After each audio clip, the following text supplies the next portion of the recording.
হ্যাঁ কি হয়েছে কি হয়েছে মা তুমি না করতেছো কেন তোমার কি হয়েছে আমি বেতন দেব দেখো না কে হাতে কান্না করে দেখো না কি হয়েছে বেতন দেব মামা তুমি জয় পালে যাবে তাই আমি তোমাকে প্র্যাঙ্ক করলাম কে সারা গানের মজা হ্যাঁ কে তো মজা করার জন্য তুমি আমাকে ফোন করছো আমি তো যাইতেছিলাম না মা তুমি কেন মজা করছো আচ্ছা জবাব দেবে কেন যাবে না আমাকে নিয়ে যেতে হবে হ্যাঁ মামি আমি যাইতেছিলাম শোনা বাজু আমি তো শোনা তো যাচ্ছিলাম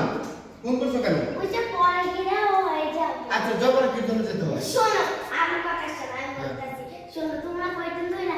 ঈদ চলে আসতেছে তোমরা ঈদে শপিং করতেছো না সবাই শপিং করে ফেলতেছে আয়াতের কাছে শপিং করতে তাই আজকে তোমরা জয়পাড়া ঈদের শপিং করতে আসবে আজকে হচ্ছে রাত 3টা বাজে রাত 3টা তো শুরু করতে হবে কালকে সারাদিন তোমার বাবা ঘুরে এসেছে তুমি জানো ও কিছু হবে না আজকে তো যেতে হবে আর আমি হ্যাঁ হ্যাঁ হ্যাঁ যেতে হবে না আমি যাবো না আমি যাবো না যাবো না। না তোমাকে যেতে হবে না। না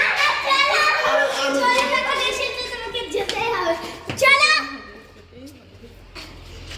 না বাইকে উঠো চলো বাইকে উঠো চলো চলো চলো তুমি আমাকে জবরদস্তি লেগে যাচ্ছ জি জলদি জলদি চলো আমার সুস্থ দেখলে তোমার দাদা কয় টাকার মাসে হবে পুরা একদম 5 লাখ টাকা 10,000 টাকা 10,000 টাকা আমার জন্য ওই ফাতে মারো ওইটা আইছে